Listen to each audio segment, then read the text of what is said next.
지난주에 아브라함의 기도를 우리가 함께 나누었습니다. 또 오늘은 이어서 모세의 기도를 통해서 함께 주님의 음성을 듣고자 합니다. 올해 표 생명을 품고 기도하며 섬기라, 특히 기도에 대한 그런 강조점이 있는데요. 그래서 기도에 대한 말씀을 우리가 함께 좀 더 나누기를 원합니다. 자, 오늘 말씀의 배경이 되는 내용을 먼저 살펴볼 필요가 있겠습니다. 하나님은 모세를 통해서 이제 이집트에서 고통당하던 이스라엘 백성들을 이끌어내셨죠. 그리고 시내산에 당도했습니다. 여기서 그 이스라엘 백성들을 하나님의 백성 삼으시는 그러한 언약을 맺으시죠. 그리고 십계명을 주셨습니다. 자, 그런데 이후에 모세가 시내산에 그 하나님을 만나기 위해 시내산에 올라가 있는 동안에 아래에서는 이스라엘 백성들이 금송아지 우상을 만들고 그리고 그 금송아지 우상을 일컬어서 우리를 이집트 땅에서 이끌어낸 신이라 이렇게 하면서 이제 제단을 쌓고 예배하고 춤추고 그렇게 잔치를 벌입니다. 자, 하나님만을 섬기겠습니다 라고 언약을 맺었는데 얼마 안 가서 하나님과의 언약을 깨뜨리게 된 셈입니다. 이게 하나님께서 이제 진노하시죠. 이스라엘 백성들을 멸하시겠다, 심판하시겠다 말씀하십니다. 그러자 모세는 이 백성들을 위해서 하나님께 탄원하면서 간청을 합니다. 자, 그러자 이제 주님께서는 이 백성들에게 내리시겠다고 하시던 그 재앙을 거두시는 그런 내용이 이제 32장에, 우리 앞장 32장에 쭉 기록되어 있습니다. 자, 그런데 이제 정작 모세가 산에서 내려가서 직접 목도하게 되죠. 백성들이 금송아지 우상을 돌면서 춤을 추고 그 광기에 젖어 있는 그러한 모습을 보면서 분노가 일어나게 됩니다. 그래서 십계명 돌판을 그 산 아래로 던지는 그러한 장면이 이제 32장 19절에 나와 있고요. 하지만 어떡하겠습니까? 모세는 이제 슬픔 가운데 탄식하면서 기도합니다. 이 백성이 큰 죄를 지었지만 용서해달라고. 그렇게 하지 않으시려면 주님께서 기록하신 책에서 저의 이름을 지워달라고까지 호소하는 내용이 담겨 있죠. 32장 32절의 내용이 그러합니다.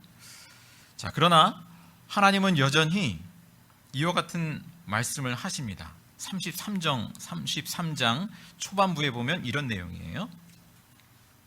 너는 이 백성을 이끌고 약속의 땅, 하나님이 약속하신 땅, 그 젖과 꿀이 흐르는 땅으로 올라가라 말씀하시죠. 그리고 내가 한 천사를 보내줄 거야. 너희를 인도할 거야. 그리고 가나안 족속을 내가 쫓아내줄 거야. 그러나 나는 너희와 함께 가지 않겠다. 이 말씀을 하십니다. 간단히 말하면 이렇습니다. 내가 너에게 약속한 대로 그 가나안 땅에 이르게 해줄게. 거기서 먹고 살게 해줄게. 그리고 안전도 지켜줄게. 그러나 내가 너희 가운데 함께 하지는 않을 거야. 자, 하나님이 왜 이렇게 나오시는 걸까요? 33장 3절 하반절에 보시면 이렇게 말씀하고 있죠. 너희는 고집이 센 백성이므로 내가 너희와 함께 가다가는 너희를 없애버릴지도 모르기 때문이다. 자, 역설적인 내용이죠. 하나님 자신이 그들 가운데 함께 하다가는 오히려 그들을 멸하게 될 수 있다는 것입니다. 자, 모세를 통해서 이 하나님의 말씀을 전해들은 이 이스라엘 백성들은 이제 참회하기 시작합니다. 몸에 있는 그 장식품들을 다 떼어냅니다.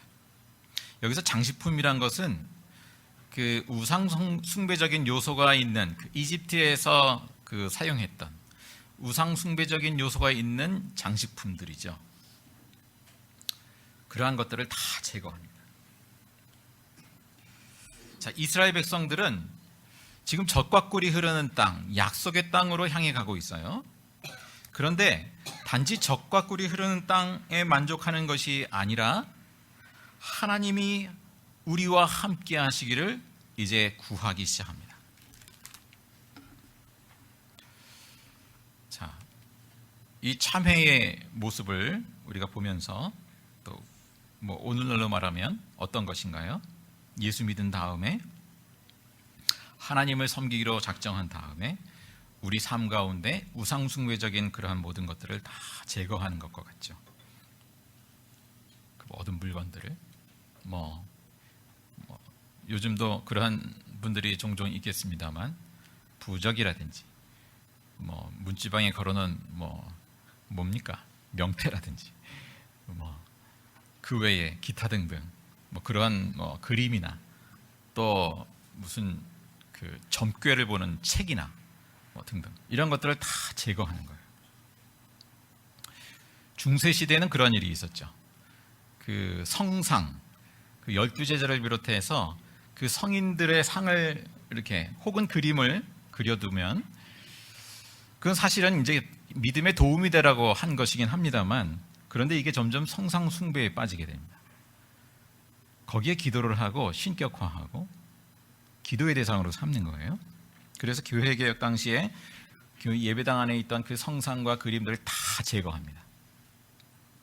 또 이런 것들이 있죠. 웅장한 교회당을 지으면 하나님이 더 잘 임재하기라도 하는 것처럼 그 웅장한 그 성전을 소위 그 예배당을 건축하기도 했습니다. 또 어떤 것이 있을까요? 우리나라 그 엄격한 교단에서는 십자가조차도 예배당에 걸지 않도록 그렇게 결의를 했습니다. 왜냐하면 십자가도 그런 우려가 있다라는 것이죠. 여기 십자가 있죠. 그 십자가를 앞에 두고 기도하면 뭔가 더 잘 될 것처럼 십자가를 붙들고 기도한다든지, 또 자동차에 십자가를 걸어두면 왠지 안전할 것 같다든지 그런 마음이 드는 분 계십니까? 그럴 가능성이 혹여 있다면 십자가조차도 우리가 걸지 말자, 이런 거예요. 자, 우리는 물론 이제 십자가를 어떤 그런 성상숭배 차원이 아니라 상징의 차원으로서 걸기도 하고 합니다만, 자, 그러한 것들을 다 제거하는 것이죠. 자, 33장 7절의 말씀을 보시면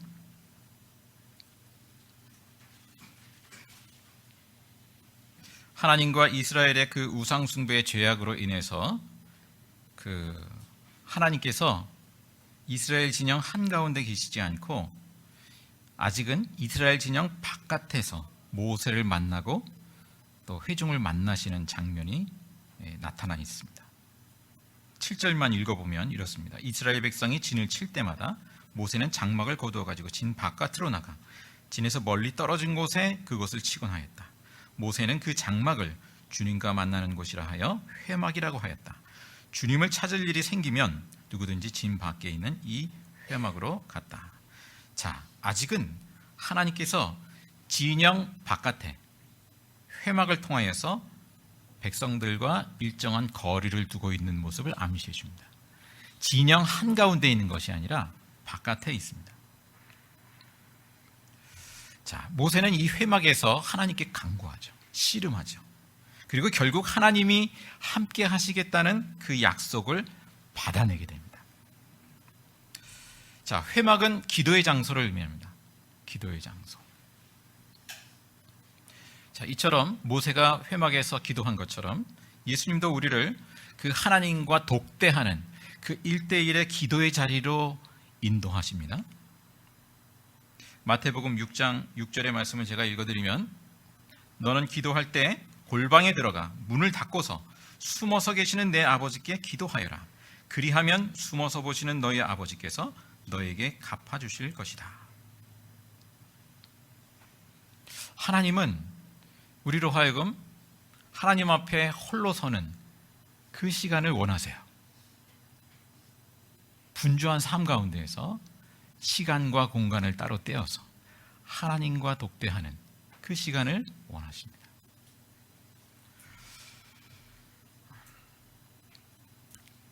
아까 대표 기도에 대한 또 말씀을 드렸습니다만, 특히 이 예배 때 대표 기도를 담당한다는 것은 굉장히 중요한 순서를 담당하는 것이죠. 맡은 사람이죠. 그럼 더할 나위 없이 매일매일의 그 하나님 앞에 독대하는 그 말씀과 기도의 시간, 그 기도의 시간을 전제로 합니다. 그 시간이 평일에 그러한 지속적인 시간이 없이 대표 기도를 할 수 있을까요? 그것은 합당치 않은 일이죠. 하나님께서 기뻐하시는 기도라 하기 어려울 것입니다. 자, 일상의 삶 가운데 우리가 하나님께 나아가는 그 시간과 공간이 언제 어디인가, 그 하나님의 그 부르심에 응답할 수 있기를 원합니다. 자, 이제 백성들과 모세의 그 간구의 구체적인 내용, 오늘 읽은 본문의 내용으로 들어가면 크게 세 가지 모세가 하나님께 드리는 기도 내용이 전개되어 있습니다. 첫 번째 간구는 무엇인가요? 주님의 계획을 제게 가르쳐 주십시오 라는 요청입니다. 13절 보시면 13절에 그러시다면, 그러니까 그 앞에 있는 구절을 읽는 것이죠. 저에게 큰 은총을 베푸신다고 말씀하셨다면, 약속하셨다면 제가 주님을 섬기며 계속하여 주님께 은총을 받을 수 있도록 부디 저에게 주님의 계획을 가르쳐 주십시오. 주님께서 이 백성을 주님의 백성으로 선택하셨음을 기억하시기 바랍니다. 자, 지금 모세가 간청하고 있는 내용이 무엇인가요? 자, 하나님께서 이스라엘을 어떻게 하실 것인지 주님의 계획을 가르쳐 달라는 것입니다. 자, 그 다음 14절에 주님의 대답이 나오죠. 내가 친히 너와 함께 가겠다. 그리하여 내가 안전하게 하겠다. 자, 여기에 담긴 하나님의 뜻이 무엇입니까? 주님의 대답은 여기서 주님의 계획을 알려주시겠다 이런 말씀은 없고요. 모세와는 함께 하겠다는 거예요. 너와는 함께 하겠다. 그러나 백성들과 함께 하겠다는 말씀은 없으세요. 아직 백성들 가운데 함께 하지는 않는다라는 암시가 담겨 있습니다. 자, 모세가 두 번째로 또 간구합니다. 15절 16절입니다. 같이 읽겠습니다. 15절 16절. 모세가 주님께 아뢰었다. 주님께서 친히 우리와 함께 가지 않으시려면 우리를 이곳에서 떠나 올려 보내지 마십시오. 주님께서 우리와 함께 가지 않으시면 주님께서 주님의 백성이나 저를 좋아하신다는 것을 사람들이 어떻게 알 수 있겠습니까? 주님께서 우리와 함께 계심으로 저 자신과 주님의 백성이 땅 위에 있는 모든 백성과 구별되는 것이 아닙니까? 자, 모세는 이스라엘이 다른 나라와 다른 점을 정확히 인식하고 있습니다. 무엇인가요? 주님이 함께 하시는 것이 아니면 다른 무엇으로도 이스라엘의 정체성을 대신할 수 없다라는 것입니다. 이스라엘이 다른 나라와 구분되는 것은 바로 그 지점이라는 것이죠. 하나님이 우리와 함께 하신다. 하나님이 우리와 함께 하시지 않으면 이스라엘 백성들은 다른 어떤 것을 구비해도 다른 민족, 다른 백성들과 구별되지 않는다라는 것이죠. 17절에 주님의 응답입니다. 주님께서 모세에게 말씀하셨다. 내가 너를 잘 알고 또 너에게 은총을 베풀어서 내가 요청한 이 모든 것을 다 들어주마. 자, 하나님은 드디어 모세뿐만 아니라 이스라엘 백성과 함께 하시기로 약속하십니다. 자, 그때 모세가 곧바로 또 간청을 하죠. 18절입니다. 저에게 주님의 영광을 보여주십시오. 주님의 영광을 보여주십시오. 자, 모세의 마음이 어떤 건가요? 지금 하나님이 함께 하시겠다는 약속을 주셨는데도 불구하고 그 약속을 더욱 확실하게 보여주시기를 구하는 것 같기도 하고요. 하나님의 임재를 더 분명하게 나타내 주십시오 라고 간구하는 것으로 보입니다. 자, 주님께서 응답을 하시죠. 19절입니다. 내가 나의 모든 영광을 내 앞으로 지나가게 하고 나의 거룩한 이름을 선포할 것이다. 나는 주다. 은혜를 베풀고 싶은 사람에게 은혜를 베풀고 불쌍히 여기고 싶은 사람을 불쌍히 여긴다. 자, 하나님이 요컨대 하나님의 주권으로 하나님의 자유로운 그 은혜로 그렇게 자신을 나타낼 것이다 라는 말씀을 하고 있습니다. 자, 그런데 여기서요, 하나님은 모세에게 하나님의 영광을 나타내시긴 하시는데 그 영광을 한편으로는 감추시겠다, 가리우시겠다 라고 말씀하셔요. 하나님의 영광을 제한하세요. 그 이어지는 20절에서 23절의 말씀이 그 내용을 담고 있습니다. 자, 우리 함께 다시 읽겠습니다. 20절부터 23절입니다. 주님께서 다시 말씀하셨다. 그러나 내가 너에게 나의 얼굴은 보이지 않겠다. 나를 본 사람은 아무도 살 수 없기 때문이라. 주님께서 말씀을 계속하셨다. 너는 나의 옆에 있는 한 곳 그 바위 위에 서 있어라. 나의 영광이 지나갈 때에 내가 너를 바위 틈에 집어넣고 내가 다 지나갈 때까지 너를 나의 손바닥으로 가리워 주겠다. 그 뒤에 내가 나의 손바닥을 거두리니 내가 나의 등을 보게 될 것이다. 그러나 나의 얼굴은 볼 수 없을 것이다. 예. 자, 여기 보면 하나님의 얼굴, 손바닥, 등 이런 표현이 있어요. 뭐 하나님이 실제로 등이 있고 얼굴이 있고 손바닥이 있다는 말이 아니죠. 자, 하나님은 자신의 영광을 드러내시는데 한편으로는 가리우십니다. 자, 모세를 비롯해서 아무도 하나님을 직접 본 사람은 없습니다. 왜 그렇습니까? 여기 20절에 말씀하듯이 나를 본 사람은 아무도 살 수 없기 때문이다. 죄인된 인간은 아무도 하나님을 직접 대면할 수 없다는 것이죠. 다만 하나님의 등을 볼 뿐이다. 하나님을 직접 체험할 수 있는 것이 아니라 간접적인 체험을 할 수 있을 뿐이다 라는 의미가 됩니다. 자, 모든 우리 인간의 하나님 체험이라고 하는 것, 하나님과의 만남이라고 하는 것은 마치 하나님의 등을 보는 것과 같은 것이죠. 비유하자면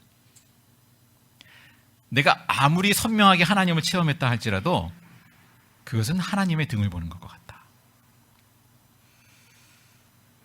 자, 이어지는 34장에 보면 하나님이 이제 모세에게 약속하신 대로 하나님의 영광을 나타내 주시고 주의 이름을 선포하시고 주님이 어떠한 분임을 말씀해 주시는 내용이 이어지고 있습니다. 그리고 모세는 하나님 앞에 엎드려서 경배하면서 다시 한번 주님께서 우리와 함께 가주시기를 간청하는 내용이 담겨 있습니다. 9절이죠. 주님께서 저에게 은총을 베푸시는 것이 사실이면 주님께서는 우리와 함께 가주시기 바랍니다. 이 백성이 고집이 센 백성인 것은 사실이나 주님께서 우리의 악과 우리의 죄를 용서해 주시고 우리를 주님의 소유로 삼아 주시기를 바랍니다. 자, 이처럼 모세는 무엇보다 무엇을 구했습니까? 주님이 우리와 함께 하시기를 간구하고요, 주님의 영광을 보여주시기를 구하였습니다. 자, 하나님은 이와 같은 모세를 기뻐하시죠. 가까이 하시죠. 33장 11절을 보시면 이와 같은 표현이 담겨 있습니다.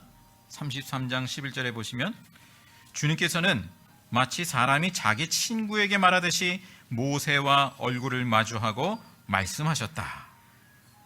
자기 친구에게 말하듯이 모세와 얼굴을 마주하고 말씀하셨다라고 했습니다. 자, 이러한 모세의 기도를 우리가 읽으면서 이 가운데 담긴 그 하나님의 그 음성을 귀 기울여 들을 수 있기를 원합니다. 오늘 말씀은 우리에게 기도를 가르쳐 주죠. 단지 젖과 꿀이 흐르는 땅에 가서 안전하게 먹고 살만하면 되는 것이 아니라 하나님이 우리 가운데 함께 하시기를 구하는 기도, 그 기도를 가르쳐 주십니다. 그것이 아니면 차라리 우리를 그곳으로 올려보내지 말아 주십시오.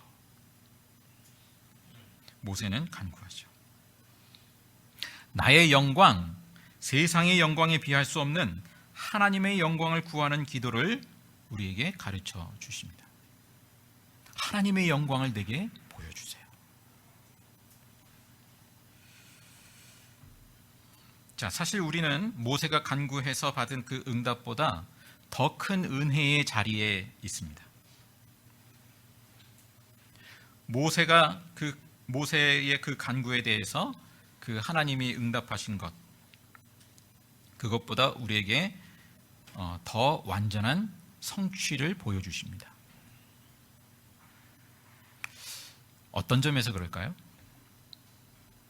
하나님은 육신으로 오신 그 예수님으로, 그리고 그 다음에 성령으로 우리와 함께 하기로 하시죠. 그리고 그렇게 나타내시죠. 부활하신 예수님이 제자들에게 말씀하시기를 내가 세상 끝날까지 항상 너희와 함께 있을 것이라고 약속하셨습니다. 그리고 그 약속은 성령의 임재로 이루어졌죠. 요한복음 1장 14절은 이 모세가 갈망했던 이 두 가지, 하나님이 우리와 함께 계시기를, 그리고 하나님의 영광을 보여주시기를 간구하는 그 두 가지를 예수님에게서 성취된 것을 말씀해 줍니다. 제가 읽어드리면 그 말씀은 육신이 되어 우리 가운데 사셨다. 우리는 그의 영광을 보았다. 자, 예수님을 보니까 예수님은 바로 임마누엘이라 하리라. 그 성탄에 관련한 그 말씀의 그 대목이 있죠. 하나님이 우리와 함께 하시기 위해서 육신의 몸으로 이 땅에 오신 그 예수님을 통해 그렇게 하셨구나. 그리고 하나님은 예수님에게서 그 하나님의 영광을, 그 온전한 하나님의 영광을 나타내 보여주시는구나. 예수님에게서 하나님의 영광이 나타났구나. 예수님을 보는 것이 하나님을 보는 것이고, 예수님을 통해서 그 하나님의 영광을 보는 것이구나. 자, 문제는 우리가 실제로 무엇을 구하는가, 어떤 영광을 구하는가입니다.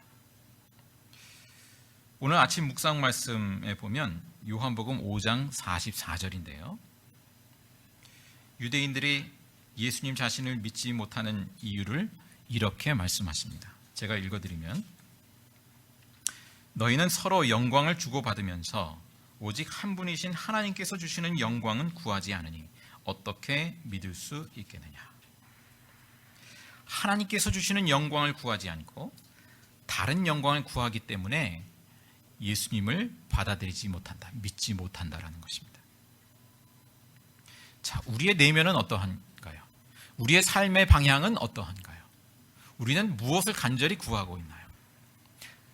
우리도 어쩌면 하나님의 영광을 구하기보다 세상의 영광, 사람의 영광을 더 구하는지 모르겠습니다. 또 누구나 그러한 유혹과 시험 가운데 빠져들죠. 저를 비롯해서 사람의 영광을 구합니다. 사람들이 나를 알아주기를, 사람들이 나를 높여주기를, 세상에서 명예와 어떤 힘을 얻기를 갈망합니다. 인정받기를 원합니다. 하나님의 영광을 구하기보다 그러한 것들을 더 갈망하면서 살아갑니다.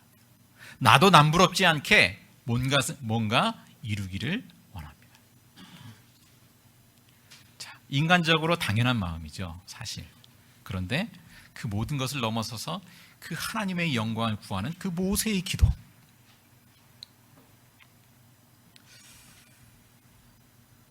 하나님의 형상이신, 참 형상이신 또 하나님의 영광을 나타내 보여주시는 그 예수님.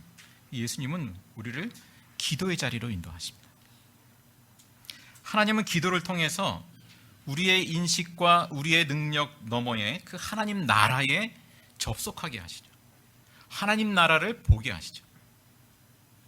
하나님은 기도를 통해서 우리에게 꼭 필요한 삶, 하나님이 우리와 함께 하시는 그 하나님의 임재의 삶, 그리고 하나님의 영광에 참여하는 그러한 삶으로, 그것이 하나님 나라의 삶이죠. 그 하나님 나라의 삶으로 들어가게 하시죠. 기도를 통해서.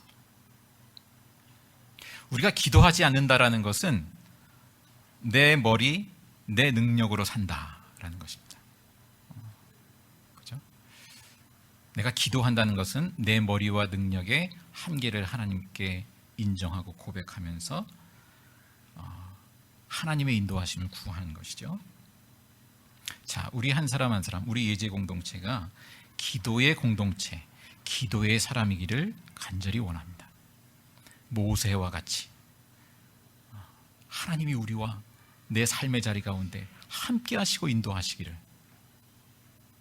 하나님의 영광을 내게 나타내 보여주시기를 갈망하면서 기도하는, 바로 그 사람을 통하여서 하나님께서 하나님의 일을 행하실 것입니다.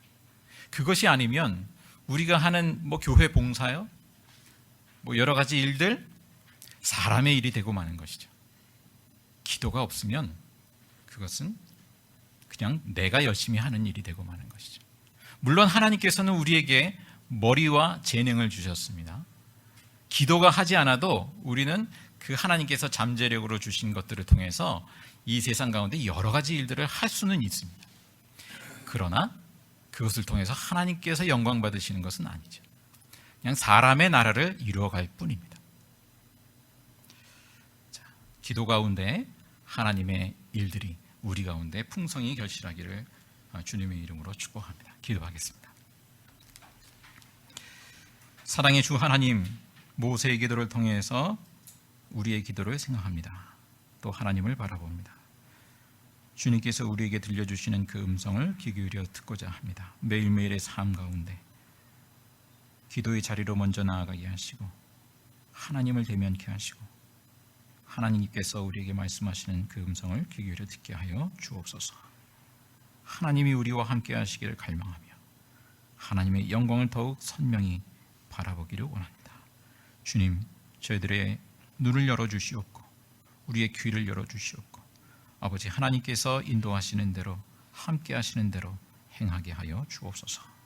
이어서 주님 가르치신 기도로 함께 기도하오니 하늘에 계신 우리 아버지 이름을 거룩하게 하시며 아버지의 일 오게 하시며 아버지의 뜻이 하늘에서와 같이 땅에서도 이루어지게 하소서.